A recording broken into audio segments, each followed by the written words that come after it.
Hello जय हिंद दोस्तों, मैं आप सभी लोगों को अपने चैनल एमएमजे क्लास में सभी का स्वागत करता हूं। आशा करता हूं आप सभी अच्छे होंगे, बेहतरीन होंगे, शानदार होंगे। तो आपसे गुजारिश है, निवेदन है, इस क्लास को अभी मत छोड़िएगा। आए हुए तो पूरा देख कर जाइएगा, क्योंकि बहुत इंपॉर्टेंट क्वेश्चन इस चैप्टर से रिलेटेड लेकर आए हूँ।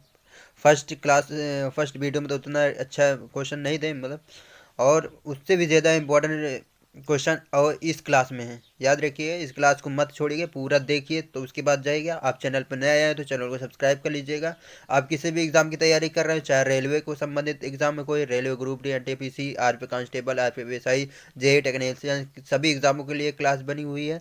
और आप UP related, UP SI, UP constable, UP RO, UP लेखपाल, UPSC, BPSC, Bihar police, Bihar SI, Delhi police, Delhi constable, सभी SSC, CGL, CHL, MTS, GD, सभी एग्जामों के लिए क्लास चलाई जा रही है, ना कि एक एग्जाम के लिए। तो आपसे निवेदन है, विनती है, इस क्लास को पूरा देखिए। बहुत इंपॉर्टेंट क्वेश्चन लेकर आया हूँ, जो कि हर एग्जाम में पूछे जाने वाले हैं। अब पूछे गए हुए हैं क्वेश्चन, ये उन क्वेश्चनों की प्रैक्टिस कराई जा रही है, याद रखिएगा। तो आप इस चैप्टर से क्वेश्चन पूछे जाते हैं, आप इस क्लास को देखो तो जरूर कर ले जाओगे। ये हम में विश्वास है कि मतलब इस क्लास से, इस चैप्टर से क्वेश्चन पूछे जाते हैं। इस क्लास को आपने अगर देखा है तो जरूर कर ले जाएंगे। ये हमारी तरफ से, मतलब, 100% गारंटी। मगर आप डेली रिवाज करेंगे, डेली पढ़ेंगे तो अच्छा हो जाएगा, ठीक, याद रखिएगा। तो चलिए, आज का पहला क्वेश्चन है इस चैप्टर का। इसके पहले एक क्लास हो चुकी है इस चैप्टर की, नहीं देखी हो तो जाकर देख लेना इसके बाद, ठीक, याद रखिएगा। कालिदास की साहित्यिक कृत कौन सी नहीं है? कालिदास की साहित्यिक कृत कौन सी नहीं है? कल हमने कालिदास की बहुत सारी कृतियाँ, उनकी रचनाएं बताई थी। तो कौन सी नहीं है दोस्तों? मृच्छकटिकम। कौन सी नहीं है? मृच्छकटिकम कालिदास की नहीं है। कौन सी नहीं है? मृच्छकटिकम कालिदास की नहीं है। तो याद रखिएगा, ठीक। बाकी ये मेघदूत, ऋतु संहारम, मेघदूत, ऋतु संहारम, ये किसकी रचना है? ये है कालिदास की। और विक्रम, विक्रम मोवर शिवियम, ये भी इन्हीं की रचना है। किसकी है? तुलसीदास की है, ठीक, याद रखिएगा। ओ सॉरी, कालिदास की। किसकी है रचना? ये कालिदास की है, ठीक, याद रखिएगा। और बात की जाए, और कौन सी है? एक है अभिज्ञान संकुतलम। अभिज्ञान संकुतलम भी इन्हीं कालिदास के, लिख लीजिएगा। अभिज्ञान संकुतलम इन्हीं के है। कुमार संभवम कालिदास की है, ठीक। और ऋतु संहारम, ऋतु संहारम तो इसमें दिया ही गया है, ठीक। ऋतु संहारम, मेघदूत, अविक्रम, ये सब इन्हीं की रचना है, ठीक, याद रखिएगा। इन्हीं की रचना है।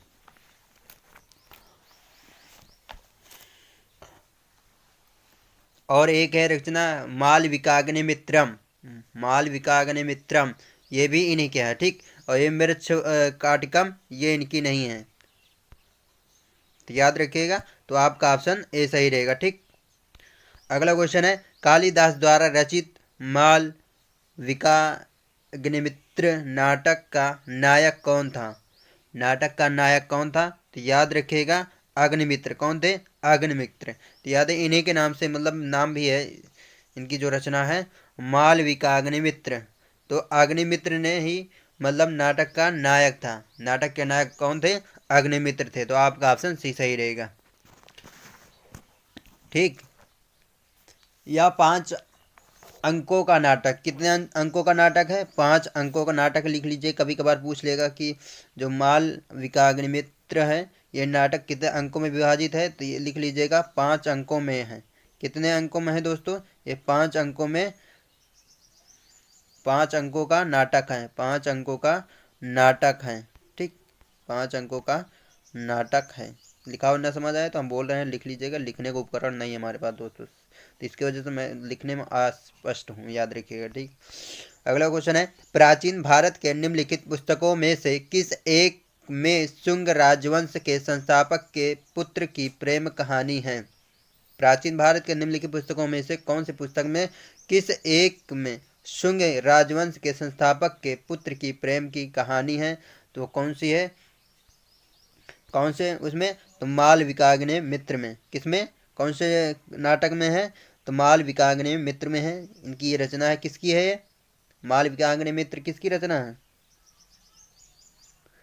बताओ जल्दी, अभी हमने बताया था किसकी रचना है, कालिदास की। किसकी है, कालिदास की। ठीक। अब मेघदूत भी किसकी रचना है, मेघदूत किसकी रचना है बताइएगा। मेघदूत किसकी है, इन्हीं की रचना है, कालिदास की। ठीक, याद रखिएगा। स्वप्न वासवदत्ता के लेखक कौन है, स्वप्न वासवदत्ता के लेखक कौन है। ठीक, स्वप्न वासवदत्ता के लेखक कौन है दोस्तों, तो भास है। कौन है, भास। तो ये आपका ऑप्शन बी सही रहेगा। ठीक, याद रखिएगा कौन है, भास है। भास की और प्रमुख रचना कौन कौन सी है, याद रखें इनकी प्रमुख रचना स्वप्नवास दत्ता है, एक और प्रमुख प्रमुख रचना है चारुदत्त। ये चारुदत्त कौन सी है, चारुदत्त। ये भास्कर की प्रमुख दो रचनाएं हैं, बहुत इंपॉर्टेंट है। ये एग्जाम में पूछे गए रचनाएं हैं। ठीक, याद रखें, पूछे गए, ये लेखक भी हैं, पूछे गए ये रचनाएं भी हैं। ठीक, तो भास्कर की कौन दो प्रमुख रचनाएं, स्वप्नवास दत्ता है, एक चारुदत्त है, ये भास्कर के हैं। ठीक, भास की। अगला क्वेश्चन है, गीत गोविंद काव्य के रचयिता कौन है, गीत गोविंद काव्य के रचयिता कौन है, तो जयदेव हैं। कौन है, गीत गोविंद काव्य के रचयिता कौन है दोस्तों, तो ये है जयदेव। कौन है, जयदेव। ये बंगाल के शासक, जो बंगाल के शासक लक्ष्मण सिंह के आश्रित महान कवि थे। ठीक, आश्रित महान कवि थे किसके, लक्ष्मण के, लक्ष्मण, लक्ष्मण सेन के। कहाँ के, बात की जाए बंगाल के, कहाँ के शासक, बंगाल के शासक लक्ष्मण सेन के आश्रित महाकवि थे जयदेव ने। इसमें गीत गोविंद में कितने सर्ग हैं, तो सर्ग की बात की जाए, सर्ग कभी कभार क्वेश्चन में पूछ लिया जाता है कि गीत गोविंद काव्य में कितने सर्ग हैं, तो याद रखिएगा 12। कितने हैं, ये 12 सर्ग से बनी ये गीत गोविंद काव्य है। ठीक है, याद रखिएगा। अगला क्वेश्चन है, गीत गोविंद के गीतकार जयदेव किसकी सभा को अलंकृत करते थे। ये देखो सभा पूछ लिया ना, तो किसकी सभा को अलंकृत करते थे, लक्ष्मण सेन जो बंगाल के थे। ठीक ना।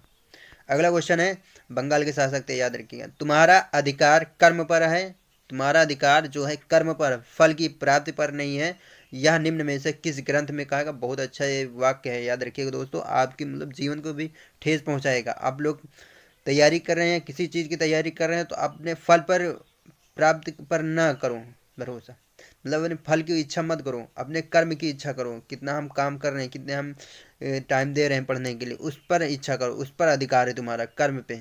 ठीक, ना कि फल पर है। याद रखिएगा, फल का मत इंतजार करो, काम ये हो जाएगा वो हो जाएंगे, कुछ नहीं। पहले कर्म पे मतलब अपना अधिकार करो, कि हम आज हमें इतने घंटे पढ़ने हैं, इतने इतना ये रिवाज करना है, इतना ये याद करना है, तो ये सब अधिकार, कर्म पर अधिकार करोगे तो सब कुछ हो जाएगा। पढ़ोगे लिखोगे है ना, रिवाज करोगे नहीं, कहोगे फल की प्राप्ति कि हम ये बन जाए वो बन जाए, तो कुछ नहीं होगा। ठीक, याद रखिएगा। ये बहुत अच्छा वाक्य है, आपके जीवन को भी ठेस पहुंचाएगा। अच्छा मतलब, तुम्हारा अधिकार कर्म पर है, फल की प्राप्ति पर नहीं है, यह निम्न में से किस ग्रंथ में कहा गया था दोस्तों, किस ग्रंथ में कहा गया था, ये गीता में। किसमें, गीता में कहा गया था। बहुत अच्छा है। ठीक है वाक्य। अगला क्वेश्चन है, उस स्रोत का नाम बताइए जो प्राचीन भारत के व्यापारिक मार्गों के बारे में मौन है। ठीक, व्यापारिक मार्गों के बारे में मौन है। उस स्रोत का नाम बताइए जो प्राचीन भारत के व्यापारिक मार्गों के बारे में मौन है, तो कौन सा है, संगम साहित्य। कौन सा है, संगम साहित्य, ये मौन है। याद रखिएगा, प्राचीन भारत के। अगला क्वेश्चन है, जो यहाँ है वह अन्यंत्र भी है, जो यहाँ नहीं है वह कहीं नहीं है, यह निम्न में से किस ग्रंथ में कहा गया है। या दोस्तों कहा गया है आपके महाभारत में। किसमें, महाभारत में कहा गया है। तो आपका ऑप्शन बी सही रहेगा। ये सब आए हुए क्वेश्चन, पूछे गए हुए क्वेश्चन है, याद रखिएगा। प्राचीन भारत का वह ग्रंथ जिसका 15 भारतीय एवं 40 विदेशी भाषाओं में अनुवाद हुआ है। कौन सा वो ग्रंथ है, याद रखिए, जिसका भारतीय भाषाओं में, 15 भारतीय भाषाओं में और 40 विदेशी भाषाओं में अनुवाद किया गया है। तो वो कौन सा है ग्रंथ, याद रखिएगा, पंचतंत्र। कौन सा है ग्रंथ, पंचतंत्र। याद रखिएगा। ठीक, यह मूल संस्कृत में रचित ग्रंथ है, यह मूल संस्कृत में रचित है। ठीक, लिख लीजिएगा, यह मूल मूल संस्कृत में संस्कृत में संस्कृत में रचित ग्रंथ है, रचित ग्रंथ है। ठीक, रचित ग्रंथ है, याद रखिएगा। किसमें रचित, किस भाषा में, तो संस्कृत में। इसके मूल लेखक कौन है, इसके मूल लेखक लिख लीजिएगा दोस्तों, बहुत पूछा जाता है, क्वेश्चन में आया हुआ क्वेश्चन है। इसके मूल लेखक है विष्णु शर्मा। कौन है दोस्तों, विष्णु शर्मा। कौन है, विष्णु शर्मा। इसके मूल लेखक कौन है, विष्णु शर्मा है। ठीक, बात की जाए रूड गर्टन के अनुसार, रूड गर्टन के अनुसार पंचतंत्र 50 से अधिक और भाषाओं में 200 से अधिक स्वरूप मिलते हैं। 50 से अधिक भाषाओं में इसका स्वरूप मिलता है और 200 से अधिक स्वरूप मिलता है, याद रखिए। मुगल काल में, एक पॉइंट और लिख लीजिएगा, कभी कभार पूछ लेगा आपसे। मुगल काल के पंचतंत्र का फारसी में अनुवाद आयर ए दानिश, लिख लीजिएगा। मुगल काल में पंचतंत्र का फारसी में अनुवाद किसने किया था, आयर ए दानिश अबुल फजल द्वारा किया गया।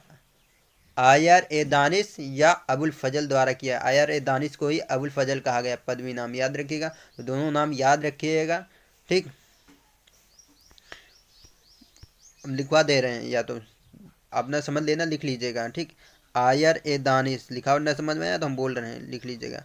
आयर ए दानिश, आयर ए दानिश, जिसे क्या बोला जाता, अबुल फजल। अबुल फजल के नाम से भी जाना जाता है, अबुल फजल, अबू फजल। ठीक, ये फारसी भाषा में अनुवाद किए थे। किसमें, मुगल काल में फारसी भाषा में। किसमें, फारसी भाषा में अनुवाद किया था, याद रखिएगा, फारसी भाषा में अनुवाद किया था। ठीक, याद रखिएगा। अगला क्वेश्चन की बात करते हैं। पंचतंत्र मूल रूप से लिखी गई, पंचतंत्र मूल रूप से किस भाषा में लिखी गई थी, भाषा नहीं पूछा है यहाँ, लेखक पूछा किसके द्वारा लिखी गई थी, विष्णु शर्मा द्वारा। किसके द्वारा, विष्णु शर्मा द्वारा लिखी गई थी, अभी हमने बताया था। अगला क्वेश्चन है, निम्नलिखित में से कौन बीज गणित के क्षेत्र में अपने योगदान के लिए विशेष रूप से जाने जाते हैं। कौन है जो बीज गणित के क्षेत्र में अपने योगदान के लिए विशेष रूप से जाने जाते हैं, वो कौन है, तो याद रखिएगा भास्कर। कौन है, भास्कर है। कौन है दोस्तों, भास्कर। भास्कर की प्रसिद्ध भास्कर की प्रसिद्ध पुस्तक कौन सी है, सिद्धांत शिरोमणि। सिद्धांत शिरोमणि इनकी प्रसिद्ध पुस्तक, लिख लीजिएगा, प्रसिद्ध पुस्तक। प्रसिद्ध पुस्तक कौन सी है, सिद्धांत शिरोमणि। सिद्धांत शिरोमणि, इनकी प्रसिद्ध पुस्तक का क्या नाम है, भास्कर की सिद्धांत शिरोमणि है। ठीक, यह 4 भागों में है। ये कितने भागों में है, 4 भागों में है दोस्तों। कितने भागों में है, 4 भागों में है। कौन कौन से हैं, लिख लीजिएगा, पूछा जाता है, या उन्हीं भागों को पूछ लिया जाए किसकी रचना है, इसके लेखक कौन है, तो लिख लीजिएगा। पहला है लीलावती। कौन है, लीलावती, लीलावती। दूसरी है इनकी बीज गणित, बीज गणित। दूसरी कौन सी है, बीज गणित है। ठीक, तीसरी कौन सी है, तीसरी लिख लीजिएगा ग्रहमाणताध्याय। ठीक, ग्रह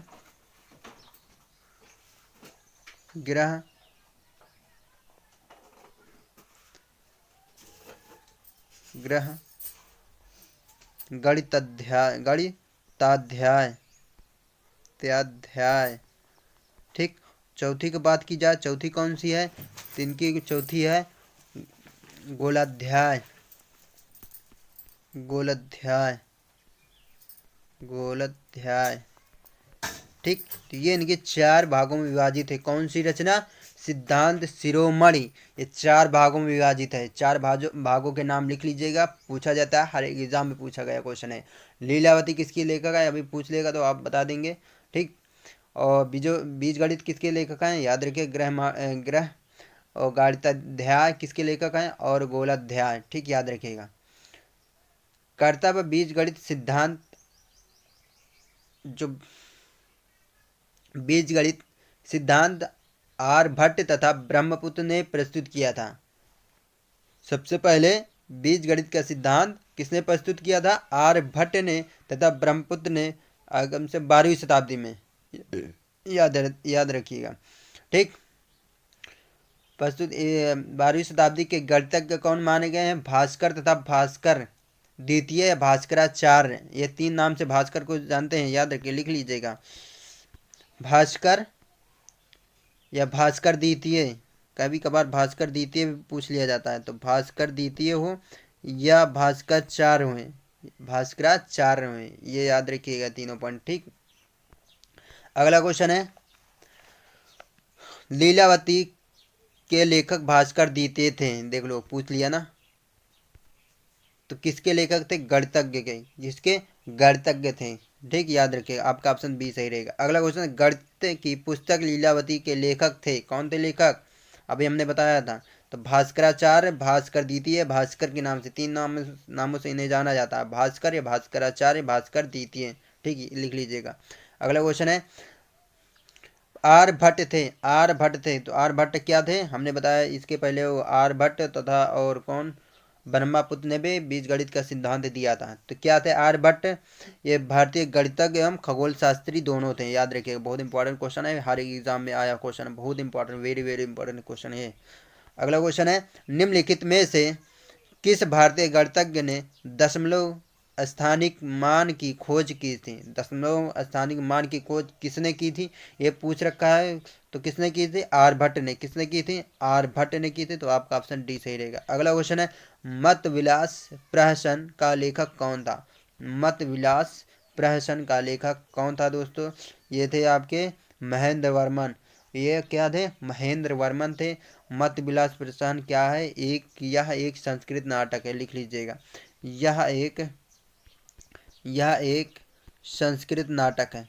कैसा नाटक है? संस्कृत नाटक है, संस्कृत नाटक है। ठीक, अगला क्वेश्चन है, महानदी का पौराणिक नाम नीलोत्पला बताया गया है। जो महानदी का पौराणिक नाम नीलोत्पला बताया गया है, वो किस में बताया गया है? याद रखिएगा, वायु पुराण में। किस में बताया गया दोस्तों? वायु पुराण में महानदी का पौराणिक नाम नीलोत्पला बताया गया। क्या? नीलोत्पला बताया गया है। इस नदी के वायु पुराण में नीलोत्पला कहा गया। और महाभारत के भीष्म पर्व में, या लिख लीजिएगा, पौराणिक काल में ये नाम है, और भीष्म पर्व में महाभारत के, लिख लीजिएगा, महाभारत के भीष्म पर्व में इसे क्या कहा गया है? चित्रोत्पला। क्या बोला गया इसे? चित्रोत्पला, चित्रोत्पला कहा गया, चित्रोत्पला कहा गया है। ठीक, और इसका एक अन्य नाम भी है, लिख लीजिएगा, पूछा जाता है आपसे बार बार, क्वेश्चन में आया हुआ ये कि कनक नंदनी। इसका अन्य नाम क्या है? इसका अन्य नाम है कनक नंदनी, कनक नंदनी, कनक नंदनी। ठीक, लिख लीजिए, लिखावट ना समझ में आता, हम बोल रहे हैं, लिख लीजिएगा। ठीक है, लिखने का उपकरण नहीं दोस्तों, बस ये कमी है हमारे पास। ठीक, महा, और इस नदी कनक नंदिनी और महासेवता, और महासेवता। ठीक, ये इस नदी के नाम थे, याद रखिएगा, महासेवता भी मिलता है। अगला क्वेश्चन है, मनुस्मृति मुख्यतः संबंधित है। मनुस्मृति मुख्यतः किससे संबंधित है? समाज व्यवस्था से। किससे संबंधित है? समाज व्यवस्था से संबंधित है। इसमें 18 स्मृतियां हैं, लिख लीजिए। मनुस्मृति में कितनी स्मृतियां हैं दोस्तों? क्वेश्चन पूछा गया, पूछा जाएगा, पूछ सकता है एग्जामिनर। 18 स्मृतियां हैं। कितनी दोस्तों? 18 स्मृतियां हैं। कितनी है? 18 स्मृतियां हैं, याद रखिएगा। इसके लेखक कौन है? तो इसके लेखक की बात की जाए, लेखक है कौन? इसके लेखक है मनु।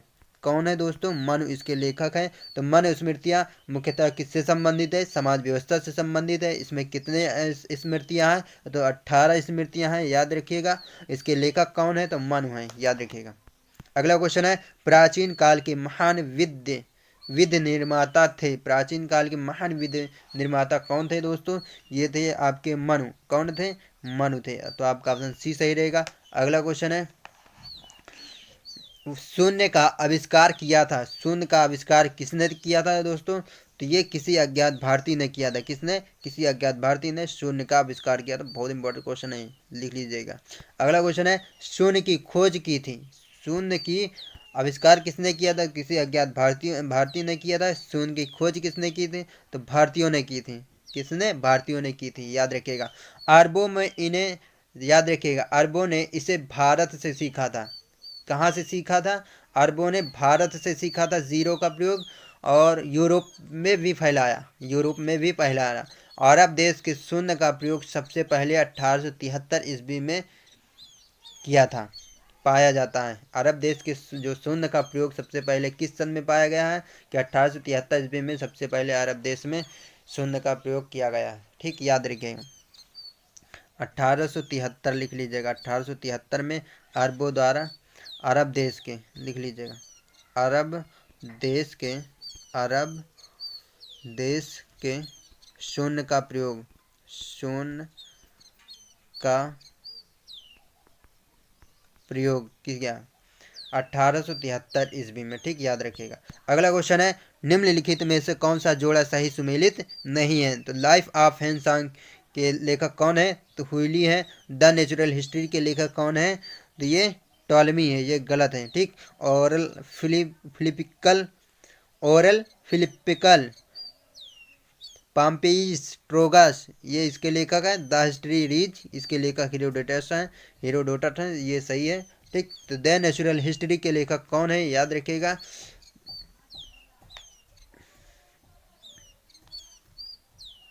इसके लेखक प्लिनी द एल्डर हैं। कौन है दोस्तों इसके लेखक? लिख लीजिएगा, Pliny, Pliny the Elder, Elder, Pliny the Elder हैं, याद रखिएगा। ठीक, अगला क्वेश्चन है, निम्न में से सबसे प्राचीन वाद्य यंत्र कौन सा? बहुत इंपॉर्टेंट क्वेश्चन, हर एग्जाम में आया क्वेश्चन है दोस्तों ये। तो निम्न में से सबसे प्राचीन वाद्य यंत्र कौन है? तो वीणा। कौन सा है दोस्तों? वीणा सबसे प्राचीन वाद्य यंत्र है। इसके लेखक, जबकि सितार, सरोद एवं, ये प्राचीन प्राचीन काल की बात की जा रही है, जबकि सितार, सरोद एवं तबला मध्यकालीन वाद्य यंत्र हैं। कौन सा है? सितार, सरोद, तबला। ठीक, सितार, सरोद, तबला, ये मध्यकालीन, मध्यकालीन, मध्यकालीन वाद्य यंत्र हैं, मध्यकालीन वाद्य यंत्र हैं। तो आप लोगों को क्लास कैसी लगी? ये हमारे क्वेश्चन थे इस चैप्टर से रिलेटेड, जितने भी बनने वाले थे, जिनसे आपको लगता था मतलब कि ये एग्ज़ाम में आने वाले, एग्ज़ाम में पूछ सकता है एग्जामिनर, हमने उस लायक के क्वेश्चन कराए हैं। आप ये क्लास देख कर जाएंगे और इस क्लास का रिवाइज करेंगे और लिख कर भी रिवाइज करेंगे, तो आज आपको किसी भी एग्ज़ाम की, किसी भी एग्ज़ाम देंगे उसमें आएगा इस चैप्टर से रिलेटेड कोई भी क्वेश्चन, तो आप कर ले जाएंगे, ये हमारा भरोसा है। मगर आपसे निवेदन है, क्लास को डेली देखिए और डेली रिवाइज करिए। कहीं से भी पढ़ रहे हैं, किसी से भी पढ़ रहे हैं, डेली रिवाइज करिए। हमारे कहने की यह मतलब है, आप जितना अच्छा रिवाइज करेंगे, मतलब कहते हैं जितनी अच्छी प्रैक्टिस रहेगी उतना अच्छा आपका रिजल्ट रहेगा। ठीक, याद रखिएगा। तो अपने दोस्तों भाइयों के साथ भी शेयर कीजिए। अगर आप चैनल पर नए आए तो चैनल को सब्सक्राइब कर लीजिए। ठीक, याद रखिए। जय हिंद, जय भारत दोस्तों।